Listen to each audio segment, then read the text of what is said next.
What's going on, everybody? Welcome back to another episode of Over the Octagon podcast. Welcome to Fight Week for UFC 308 between the featherweight champion Ilia Topuria and Max Blessed Holloway. Enjoy this episode. Don't forget to subscribe to the channel, give the video a thumbs up, like it, share it with all your friends. We're going to break down UFC 308. This pay-per-view card is pretty good. It's stacked. The main event, and I can't call it. It's like they say in science, a movable object, unstoppable force. The co-main event between Robert Whittaker and Khamzat Chimaev. Let's just pray that Khamzat makes it to the fight this time. But this card should not disappoint. We're going to break it all down here from the main event all the way down through the prelims. Leave a comment. Let us know who you have, Max or Ilia. Who do you got between Robert Whittaker and Khamzat Chimaev? Enjoy the video. Peace. Hey, pussy, are you still there? I actually admire that you can actually be this fake. And like when the TV comes on, how you can just change. You're the scum of the earth. You don't doubt me, I couldn't do it. The odds that I couldn't do it. Look at me now. Look at me. Pound for pound. Headshot dead. That's it. Yes, sir. Welcome back to another episode of Over the Octagon podcast. We are 1 week out ahead of the UFC 308 pay-per-view main evented by featherweight champion Ilia Topuria and Max Blessed Holloway. Yes, sir. If you're not already, do not forget to click the subscribe button, subscribe to the YouTube channel, hit the thumbs up, and like the video. If you're listening to this podcast on Apple Music or Apple Podcast, Amazon, or Spotify, remember to turn on automatic downloads. Never miss another episode. Helps us a ton. Rate the show 5 stars. Without further ado, the boys think that we might have some arguments happening in this episode, but we're not totally sure, so we're going to get right into it. UFC 308 in Abu Dhabi, right? Abu Dhabi or Saudi Arabia? Somewhere over there in Bumblefuck. No, it's the United Arab Emirates. Yeah, so that's Abu Dhabi. Yeah, that's Abu Dhabi. So Saturday, October 26th, this coming weekend, 2 p.m. Eastern is the main card. Early. Prelims start at 10 a.m. Eastern Standard Time. So anybody that isn't prepared for that, fucking get prepared. Okay? Get prepared. Lock in. Prelims too. Yeah, so let's get right into it. We'll work our way down to the prelims. Let's just start with the main attraction, what everybody's here for. Ilia El Matador Topuria versus Max Blessed Holloway. Who you got? Dude, Keep it simple. Right into the fucking guts Keep and glory, it simple. Dude. Who you got? I have? I have Max by decision. Ooh. Smart pick. I like that pick. Yeah, I got Max by decision. And I thought about it. Max is got a chin, bro. He's not been knocked out. And I know Ilia, has knocked out guys like Volk. I get it. But, yeah. Max is also a lot taller than Volk was. He's a lot taller than fucking Ilia is. Yeah. Volk, his chin was compromised when he fought Ilia. So, sure. Then the knockout in itself, you have to look at that as, it was a great knockout, but he was compromised. Sure. Facts are there. Yeah. But Max is really good at just playing the game, man. That's a simple way to say it. He's really good at playing the game of fighting. I mean, he's a smart fighter. Yeah.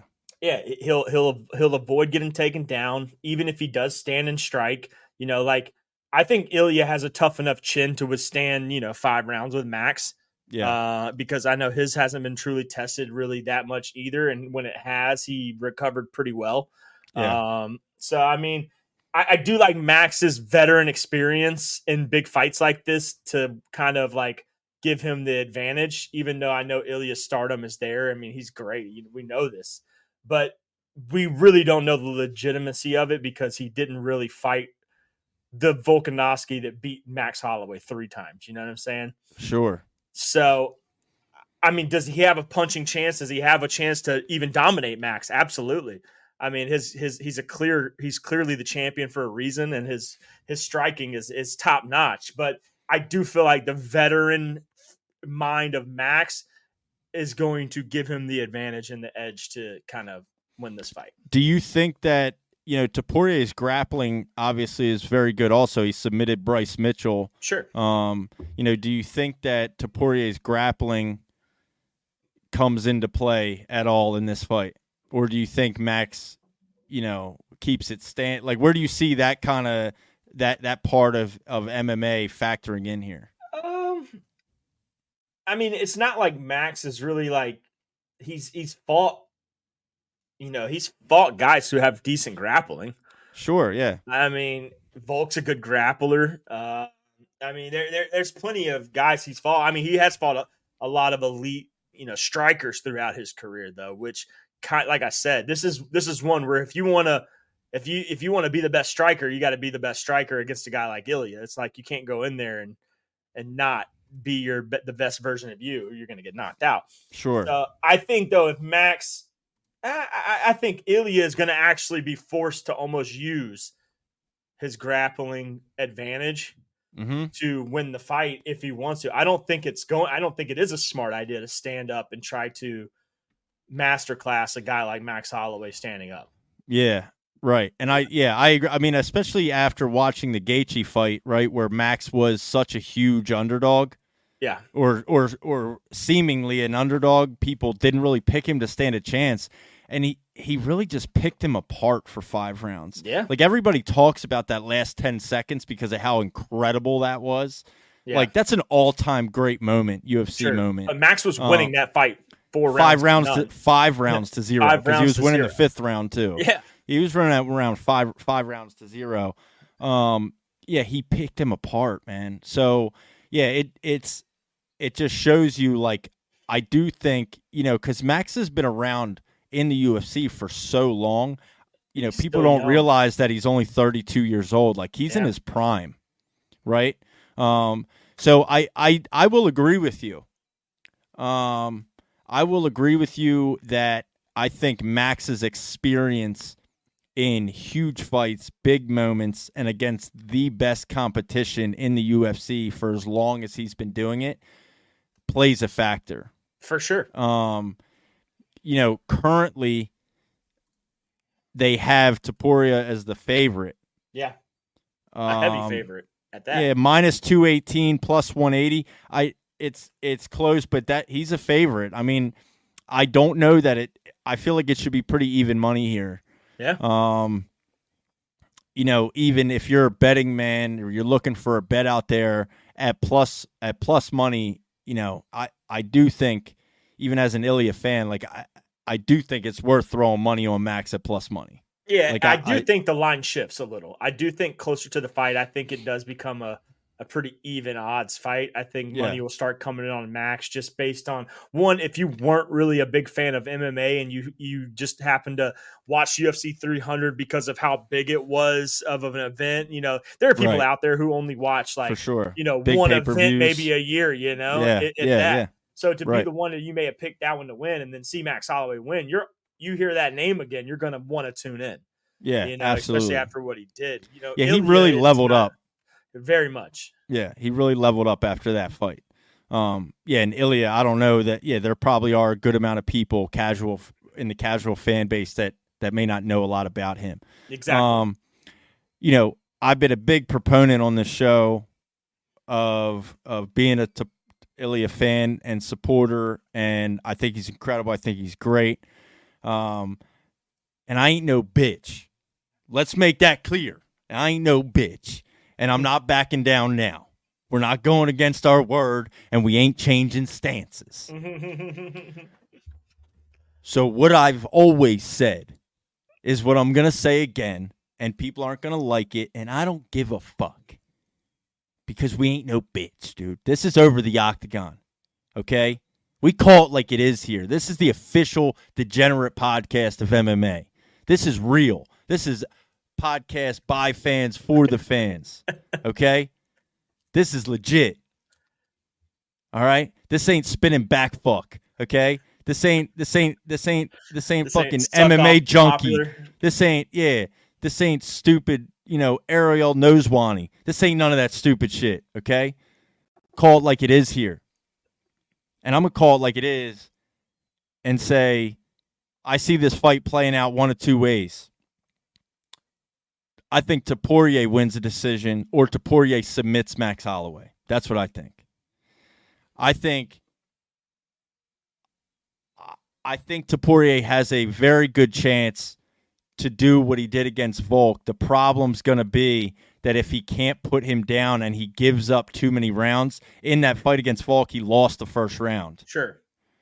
So if he gives up too many rounds and it gets late in the fight and he has to get a finish, against a guy that's as durable as Max is, like, that's why I really like your prediction of Max Holloway decision. Because I can see it going that way. I could definitely see it going that way. But he's also no dummy. You know what I mean? Sure. These two are talking back and forth and talking a lot of shit, and they're acting like, what Holloway and Gaethje did in the last 10 seconds, they're going to do in the first 10 seconds. You're not going to fucking do that. No. Like, that's not going to happen. Topuria is smart, dude. He's not a dummy. So I'd be interested to see what his game plan is. But I do think that for him to find success, you're going to have to utilize some grappling. Sure. Yeah, he better come in there with the right game plan. I mean, Max Holloway is not one you want to go in without a solid game plan on how to beat a style like Max Holloway. Yeah.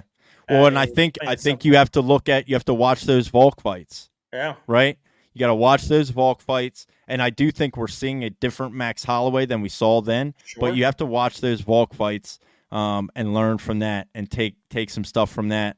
How Volk fights. You just beat Volk, right? Talking about Ilia. You just beat Volk. You knocked him the fuck out. So take some stuff from that. Learn from it.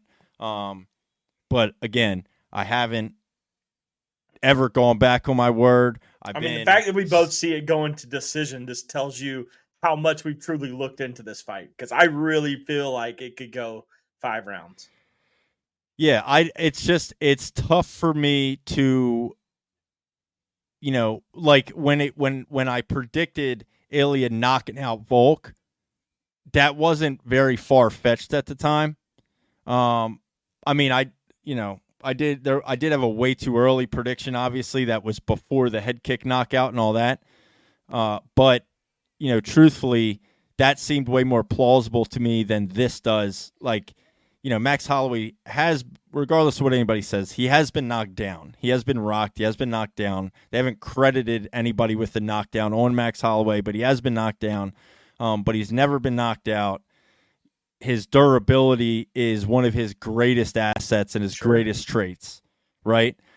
Which is what makes this fight so enticing.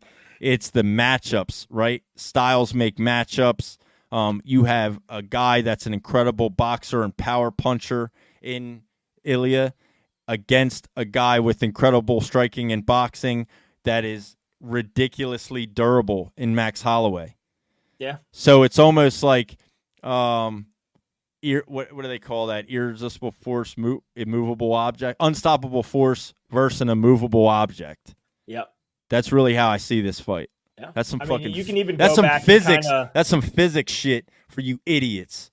Yeah, you can We're even go smart. back to the Josh Emmett Topuria fight. I mean, you got a guy like Josh Emmett who has a hell of a chin, who took a lot of fucking damage, but still went 5 rounds with him. Yeah, and he got beat unanimously, but he dominated him. Yeah, he dominated him. Yeah. But still, though, Ilia didn't put down Josh Emmett. And do I think that Max's chin is probably better?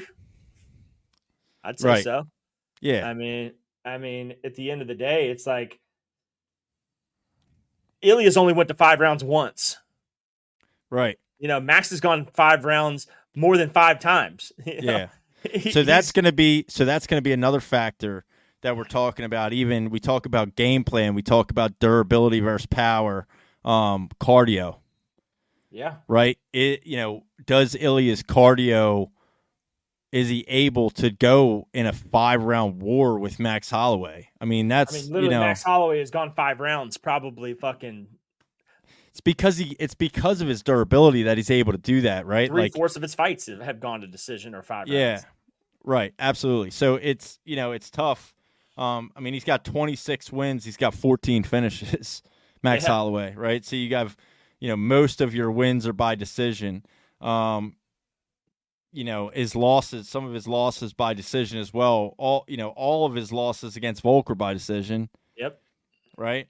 So I mean, he beat Allen, the English guy. He beat him by decision. Arnold Allen. Thank you. Right. Like Gaethje, that was going to decision. He knocked out 1 second left. Yep. You know what I mean? And this is recent. Yair. Calvin Kattar, who he was styling on, he's still decision. So I guess that would be it lends to the fact that, okay, Max's cardio is really good, but, people have criticized Max in the past for his power. Yeah. Right? And maybe he lacks the power to be able to finish guys. And I don't think Topuria does. And so what I can see is Topuria, Ilia drops a round or two, until he figures out the puzzle, similar to what he did with Volk. And you find that opening, and he is a guy that you find an opening, it's over. Yeah. In an instant, in a flash. You could be winning the fight, and in a flash, just like that, boom, done, over with, right? It's another reason why MMA is the greatest sport on the planet. Because of guys like that, because of fights like this, because of styles like this, matchups like this. Everybody's gonna want to watch this, gonna want to tune in. Ilia versus Holloway, Saturday, UFC 308, early fight. I'm gonna reiterate again, all the listeners. Early fight, main card, 2 p.m. Eastern, prelims, 10 a.m. Figure your life out, line it up, lock it in, because you're not going to want to miss it. Let's segue to the rest of the card on why you're not going to want to miss it, because you don't want to just tune in at 5 p.m. and watch the main event. Your co-main event, UFC 308, Robert Whittaker finally against Khamzat Chimaev. Huge. Assuming Khamzat makes weight, doesn't pull out, whatever. Pray to the MMA gods that this fight happens. I got Bobby Knuckles, bro. They got Bobby Knuckles plus 164. Fuck Khamzat, dude. Like, give me Robert Whittaker. Give me the Reaper. It's a dangerous fight, but like. There in no way am I picking Khamzat over Robert Whittaker. There's just no world in which that happens.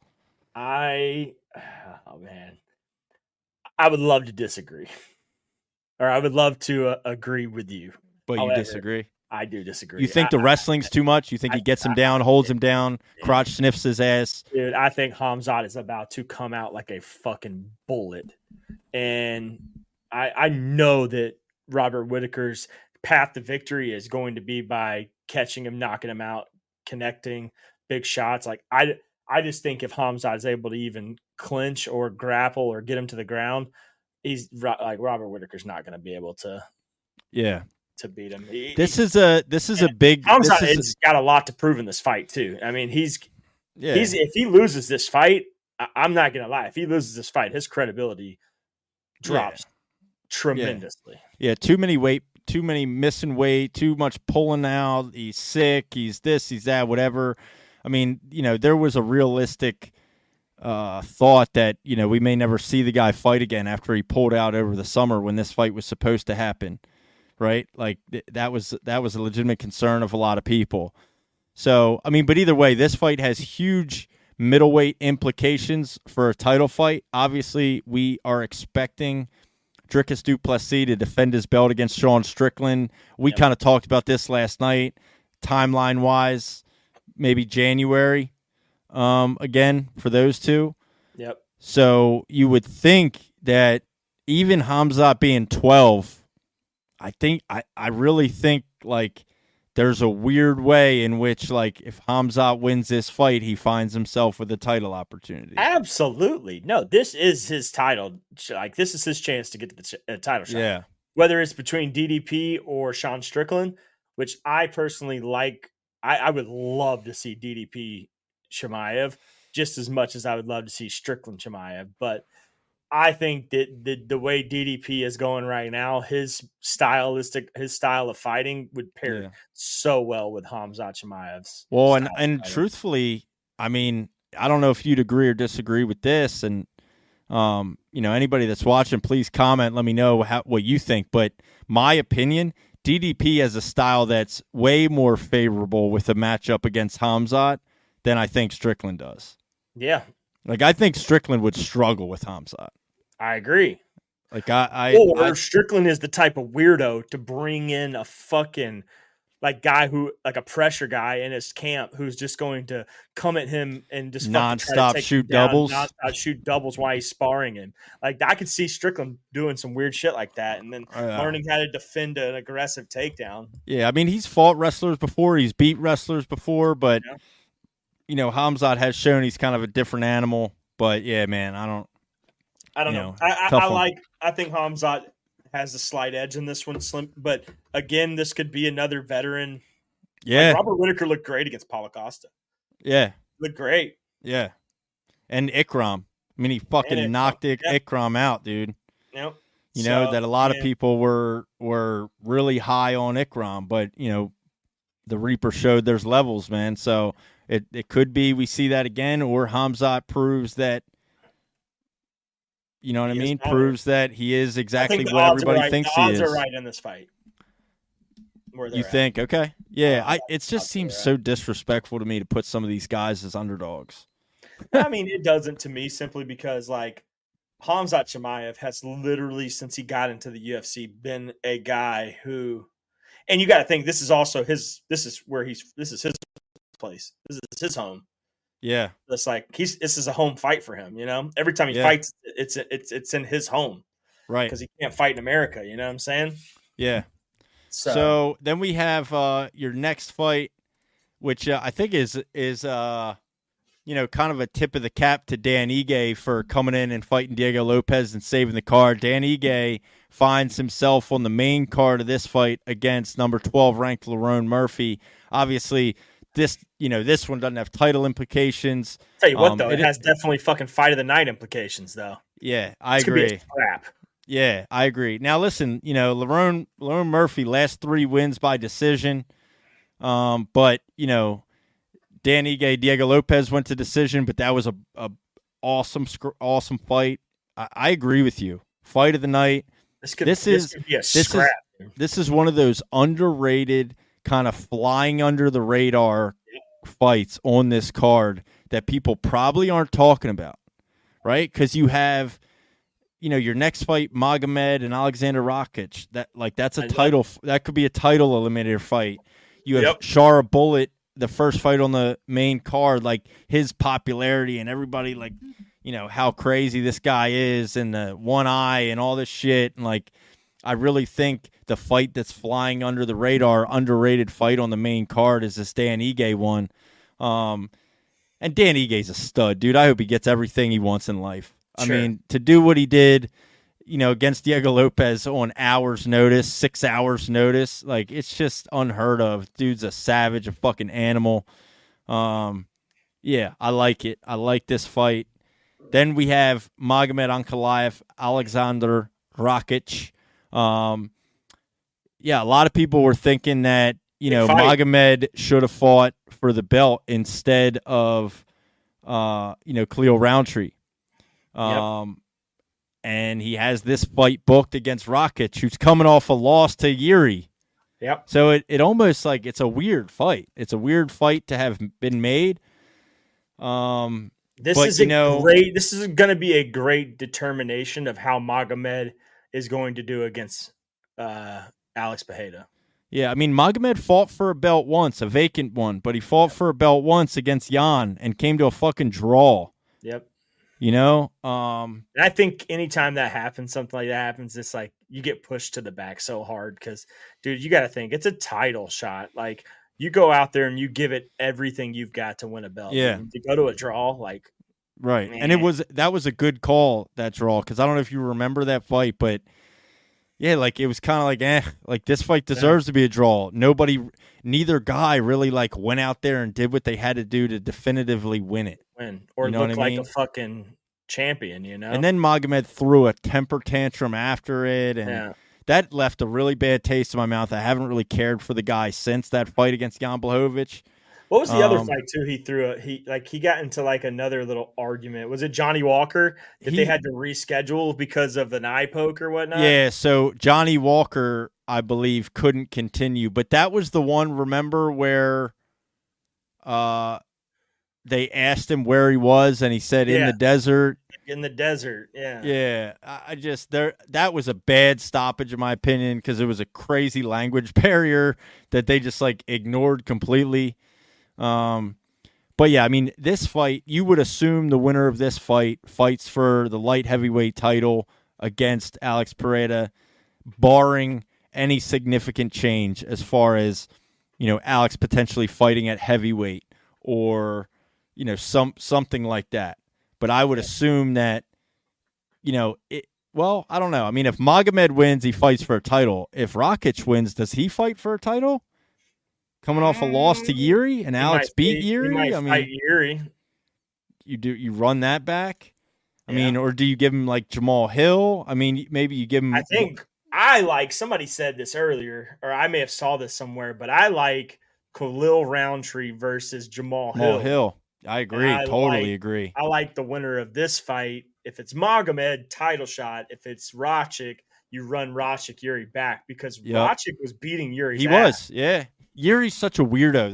That's Yuri though, right? Like Yuri's such a weird. He's such a weirdo, dude. It would be it was such an intense fight too. Like I would love to see that fight twice. I don't want to see fucking Jamal Hill even sniff a fucking title shot again. Let me ask you this, because prior to Alex Pereira, the light heavyweight division was kind of like, I mean, it used to be the premier division in the UFC. It was the John Jones, the Cormiers, the Rampages, the Rashad Evans, the Liddells, that was the division in the UFC, light heavyweight, and was forever. And then it really fell off. And, it was bad. It wasn't great. There wasn't any kind of draw. Now, with Alex Pereira being champion, I kind of credit him with, like, breathing new life into this division. Because not even aside from just him being champion in the fights that he's had at light heavyweight has everybody talking about guys that I think otherwise we wouldn't even be talking about. Sure. Right? We wouldn't be talking about, Alexander Rakic as much. We wouldn't be talking about Khalil Roundtree and Jamal Hill and, these guys. Like, it'd be kind of like, I'm whatever. pretty convinced that if Alex wasn't the champion, Yuri would still probably be the champion. Yeah, I don't disagree. And Yuri's aura is ridiculous. It's up there too. Yeah, absolutely. And what an intense face-off that was between him and Alex. So, it'd be nice one day to get that again. But anyway, so that is your light heavyweight bout on this main card. And then starting off your main card, you have Shara Magomedov or Shara Bullet against Armen Petrosyan. Really even odds on this fight, man. Yeah. Very even odds on this fight. Shara, a slight favorite. He's obviously currently undefeated, 14-0. Armen 9-3. Armen Petrosyan coming off a loss. But man, I feel like this is pretty even as well. I feel like this is a good matchup. Petrosyan has kind of I wouldn't say like a big name, but Armen Petrosyan is a fairly recognizable name to big fight fans. I think this is a great fight for Shara Bullet. Like, this is a good kind of next step up in competition for Shara Bullet to really, start throwing his name in the hat and get into, maybe against some ranked fighters and stuff in the middleweight division. I agree. So super interested in that. I think Shara wins. Like, he showed significant improvement in his wrestling and in his takedown defense in his last fight, which was criticized in his debut or his second fight in the UFC. And we obviously know his kickboxing credentials and how good his striking is. I mean, that man throws kicks from anywhere at any point in the fight, and they're hard, they're fast, they're accurate, they're powerful. Give me Shara. Give me Shara by. I'm a switch up, and I think Shara gets a TKO or a KO against Armen Petrosian. Okay. I think he's going to make a little bit more of a statement. I think he's been criticized for some of his more recent fights. I think this is a really good opportunity for Shara Bullet to come out and make a statement. Give me that. But yeah, so then we get into the prelims. You have, RDA moving up to welterweight to fight Jeff Neal. I think that has potential to be a solid fight too, man. Yeah, I agree. I also think Jeff Neal is going to beat his ass. Yeah, I think Jeff Neal, hands of steel Jeff Neal, the boxing too much. I just think RDA is a little bit past his prime. Oh, he's well past his prime. Yeah. That, the step up is great and all, but dude, Jeff Neal is a fucking savage when it comes to this inside boxing and shit. He's so fucking good, and I'm a really big Jeff Neal fan. I like Jeff Neal a lot. Absolutely. I think that and he just a huge reach advantage. He's going to be bigger, stronger, and than RDA. I feel like it's a no brainer. But RDA is a veteran. He's there, but he's not fighting someone who's not also a veteran. Jeff Neal's been fighting a while too. He's been in the light. He's fought good competition, so it's not like it's not like Nico Price, Robbie Lawler type shit. Sure. Yeah. No, but I think this has potential to be just a phenomenal scrap as well. Agreed. Like we highlighted Dan Ige, Lerone Murphy. I think Jeff Neal, RDA at welterweight, it'll be interesting to see if the size is a factor. Like, I would assume RDA moving up to welterweight, but I would assume that Jeff Neal is significantly bigger than him. Sure. Jeff Neal is a fucking big black man, dude. No homo, but damn. And luckily, they didn't put really a lot of the crotch-sniffing Russian fighters on here. They actually put some of the kickboxing and striking Russian fighters. Yeah. So, that I'm actually kind of pumped about. We have Bruno Ferreira, Bustam Magomedov.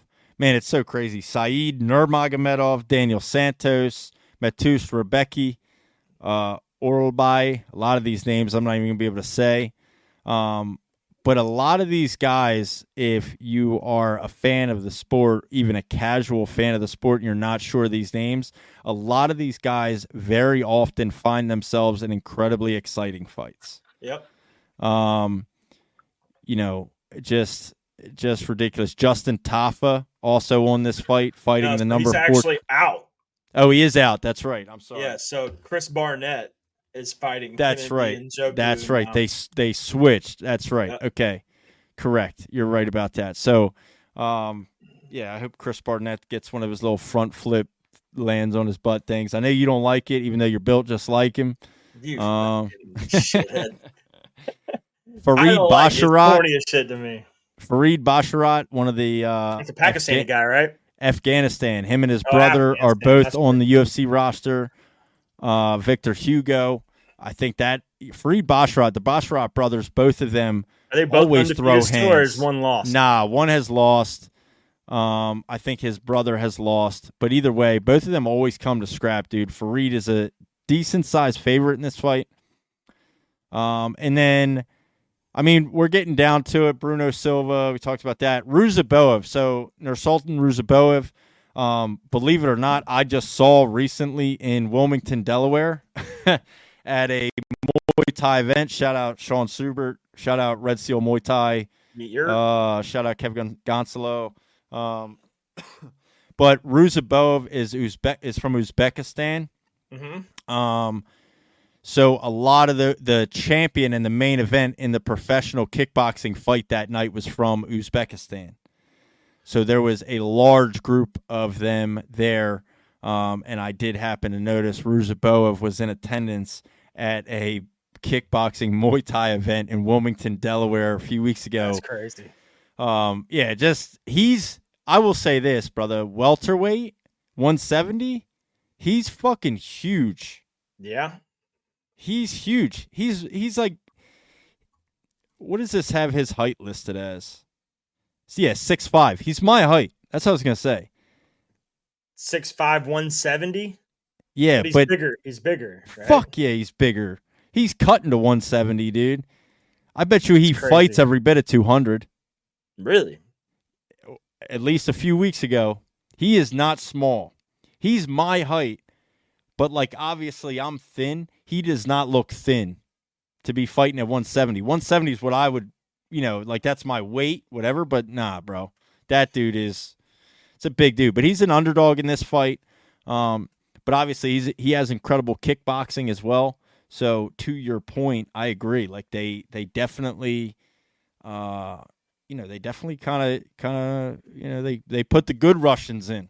You know what I mean? If we could, they put the good Russians on this card. This card is great. It's not bad. It's great. So Robert Whitaker, Hamzat, Ilia, Max. 3 cards, which one's your favorite? So 308, 309, and now officially announced 310. So, as much as I hate to say it, because we will be in attendance at UFC 309, both of us, UFC 309 in Madison Square Garden, John Jones, Stipe Miocic, that's the third. I mean, just to be honest, that's in third. Third, really? Yeah, one fight can't make that for me. I mean, like, I may feel with differently. Oliveira and Michael Chandler?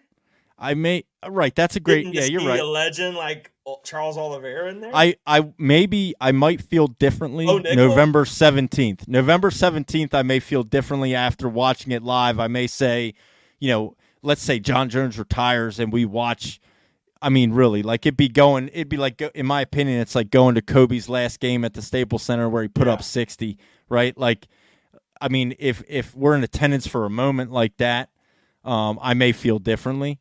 But just looking at Ilia Max, I think is a bigger fight main event than John Jones Stipe.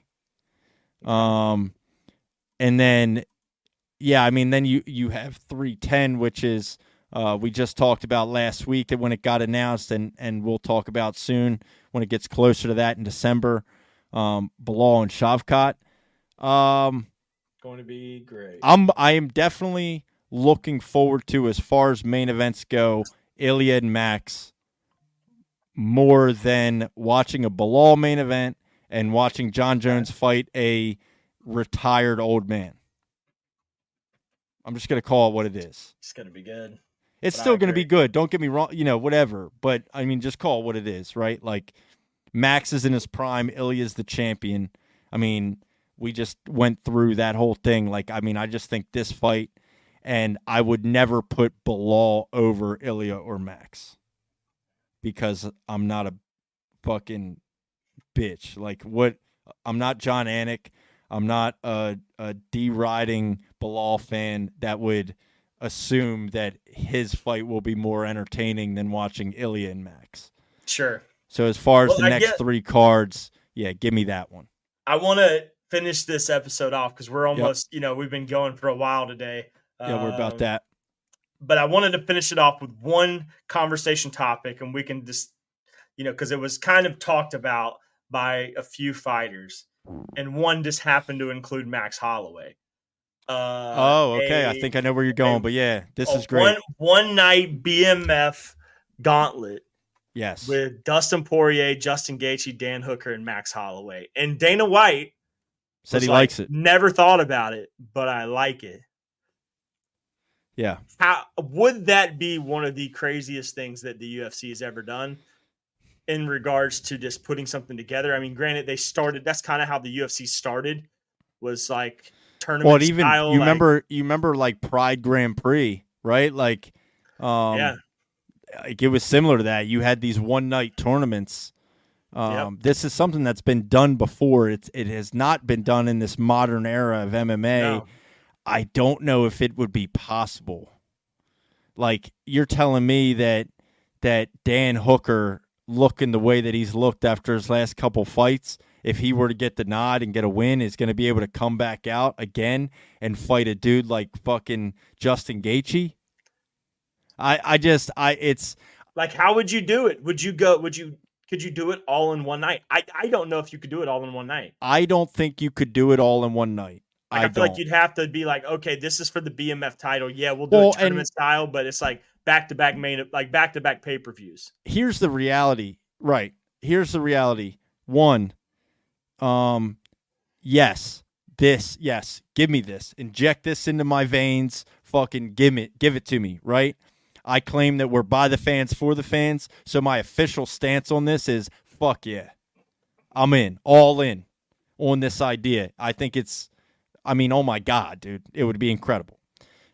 My second thought would be reality is, number one, Max Holloway is the current BMF.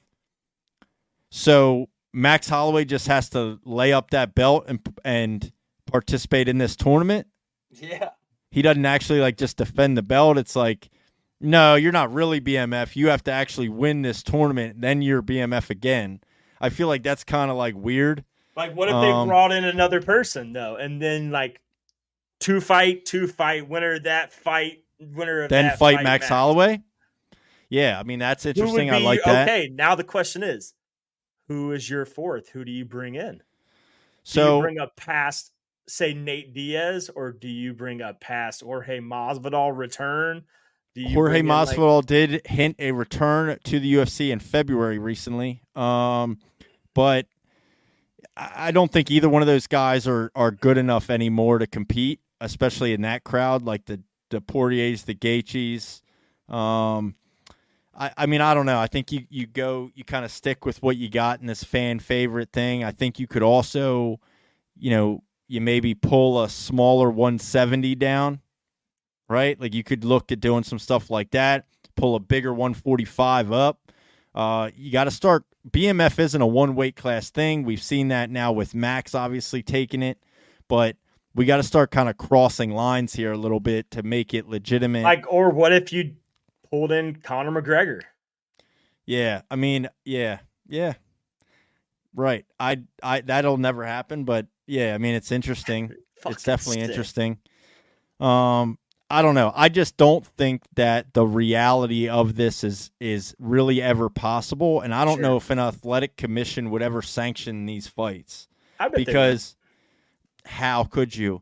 If Dan Hooker's leaving a fight in a hospital and going to the hospital, excuse me, and you mean to tell me that he fights like that and immediately after he's going to fight Poirier? He's going to fight Gaethje. He's going to fight Max. He's going and all of those guys. You just do it Royal Rumble style and just fucking all of them run out into the octagon at the same fucking time. See, that's like a Russian MMA thing. Yeah.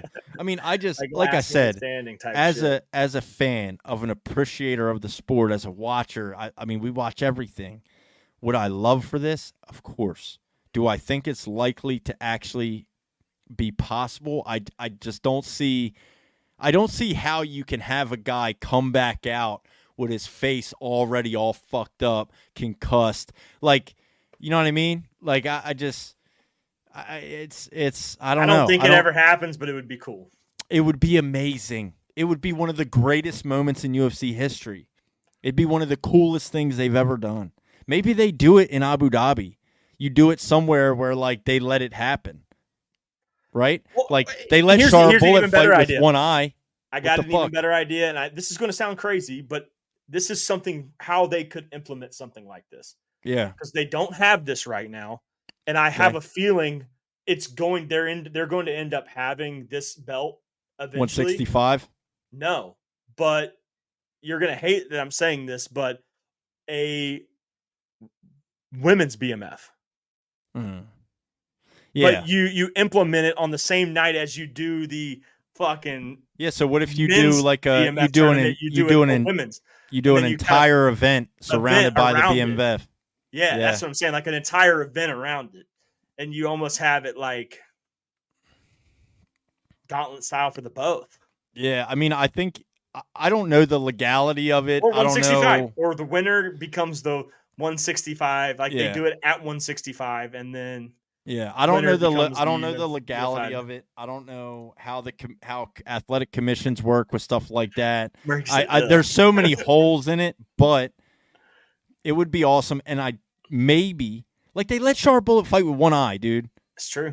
So there's got to be a way to go somewhere in the world with a looser commission that could sanction this as a pro fight. I mean, Abu Dhabi, dude. Khabib beat 30 trash cans. You know what I mean? Like he beat bums up off the street. They called them pro fights. So, go to Russia. Fuck it. Take it to Russia. Do it there. I'm sure you could get away with it there. I'm positive you could. Romania, you could probably pay the government and just, whatever happens, happens. You would just have to get fighters to actually agree. And then what happens if the winner legitimately couldn't continue? Like he wins the fight but couldn't fight in the next round. Exactly. There's a lot of holes. Listen, we can dream, right? We can dream. Hell yeah, we can dream. But listen, this is UFC 308. This is the breakdown. UFC 308 this Saturday. Ilia Topuria and Max Blessed Holloway. I'm looking forward to it. You're looking forward to it. Everybody's looking forward to it. 10 a.m.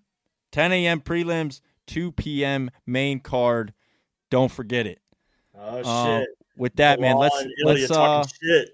let's get out of there, baby. All right, on to boys. the next one. We'll see Let's y'all go. next week.